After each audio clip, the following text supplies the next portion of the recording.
Hey, I'm Sasha. Thank you for joining me today in my Happy Sash channel where I talk about things that make me happy. And today we will be discussing how to create this Jade effect using Sculpey clay. Hope you're ready.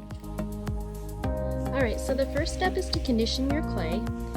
You can use a pasta machine or a roller, and you can find what I used in the description below.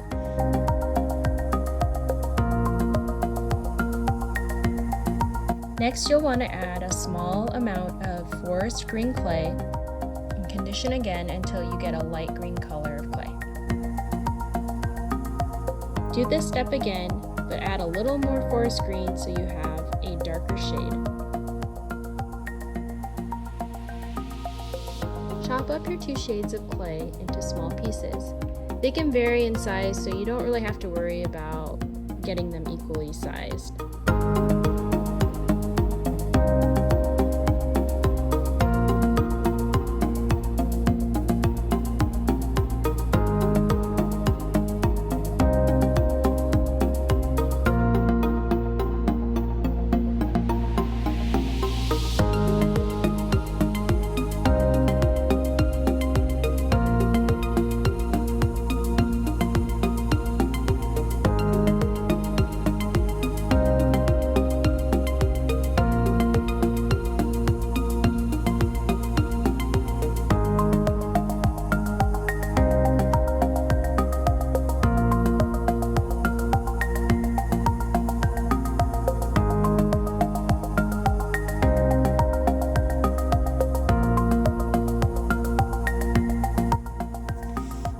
Here's the messy part. You'll want to add a small amount of white acrylic paint to your chopped up clay. I like to use gloves, or at least one glove, when mixing everything together.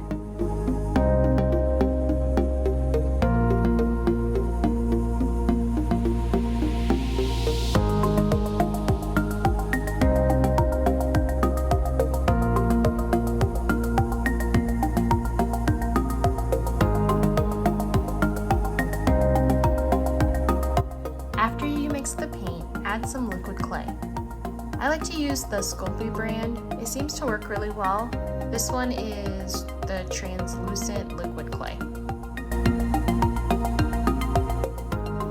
Once that's mixed in, you'll want to add some gold leaf. You can usually find gold leaf as sheets or broken up. For this one, I just use the broken up one.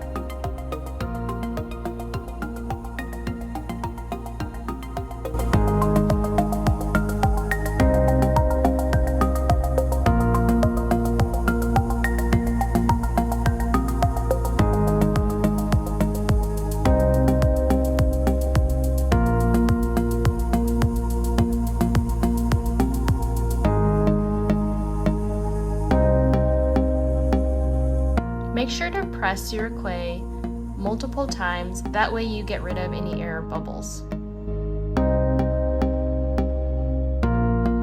After you press your clay, you'll want it to sit for a while so that the paint is dry all the way. A fast way of doing this is to place your clay in the fridge for a little while, probably no more than 30 minutes.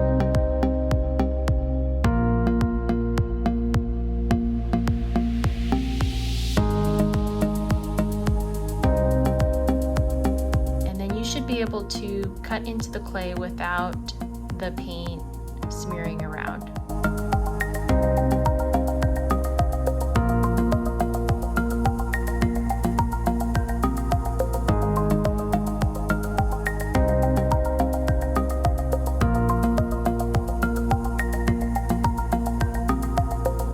Roll out a thin piece of translucent clay as your base, and then add pieces on top of the clay. This will help hold it together.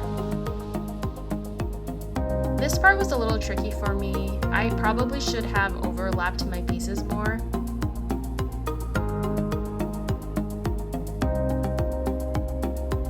Run your clay through the pasta machine or roll it out to the thickness you desire. Knowing where to place my cutters is always a challenge.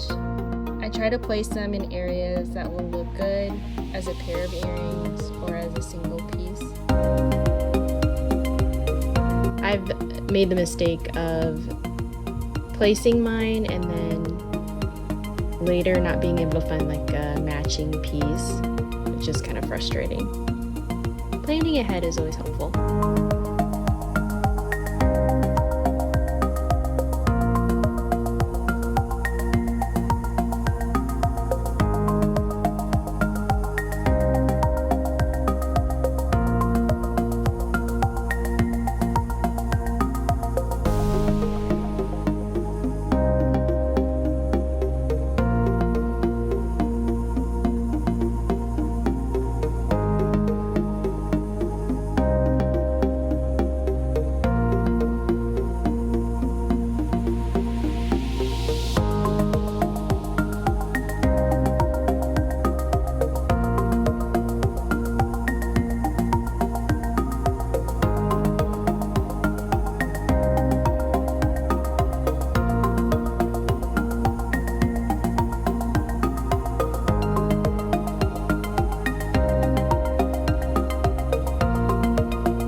When using jewelry findings like this gold piece, it's helpful to cut around it rather than using the piece as a stamp.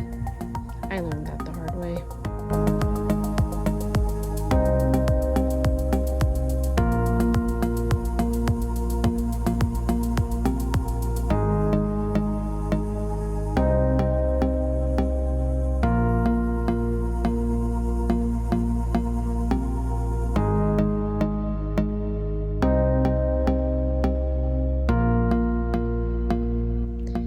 If your piece has a hole and the clay gets into it, you can push out the clay with your needle tool.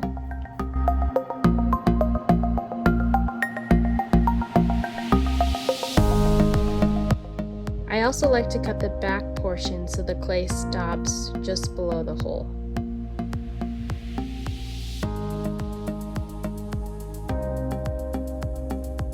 Here's what it looks like after it's been baked in the oven. I bake my pieces at 275 degrees for about 28 minutes. You can always go lower in temperature and bake longer. I would recommend using an oven thermometer to check your temperature though.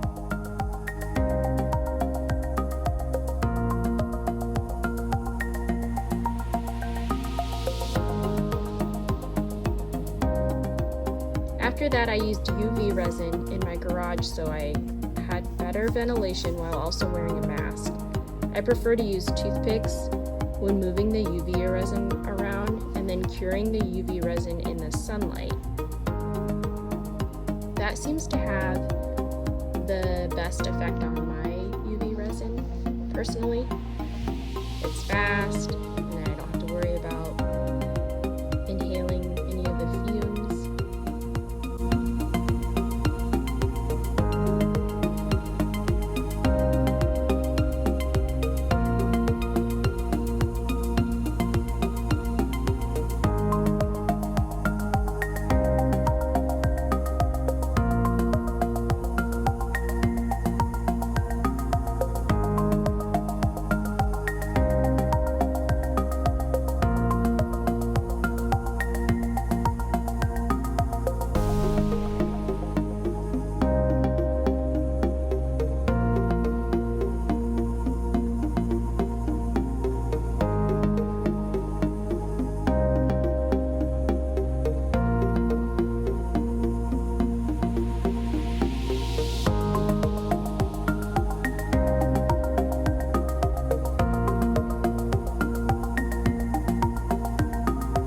After adding the UV resin, I took a flame across the tops to get rid of any air bubbles.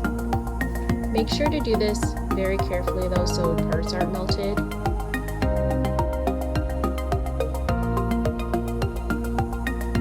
So before I use UV resin, I like to drill holes. I'm gonna drill some holes, so have fun watching that.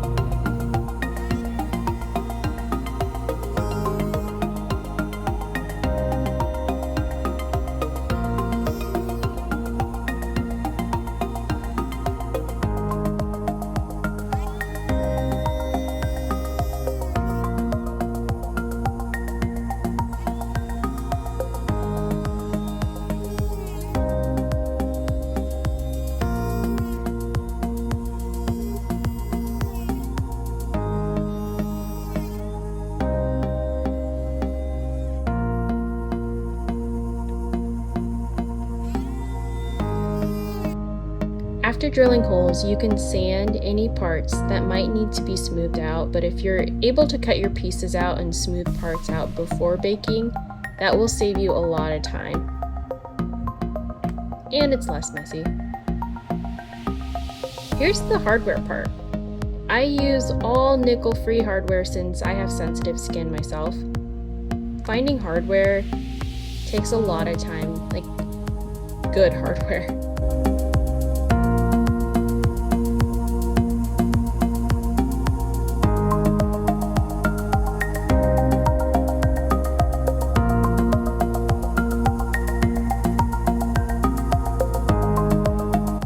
If you're making studs, make sure to score the clay where the hardware will be attached. This will help the glues adhere better to your clay. I like to use Gorilla Super Glue gel, and then I let it dry, and then I put the UV resin on the backs to really secure it.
I think one of my favorite parts about this is how different all of them are. I'll never be able to create the exact same piece of jewelry again because each one is unique. There's just something I love about that. I'll be posting this collection in my Etsy shop and you can find the link in the description below. I hope you enjoyed this tutorial video. Feel free to leave any questions or comments you may have and click the thumbs up and subscribe button if you enjoyed this video. Thanks for watching!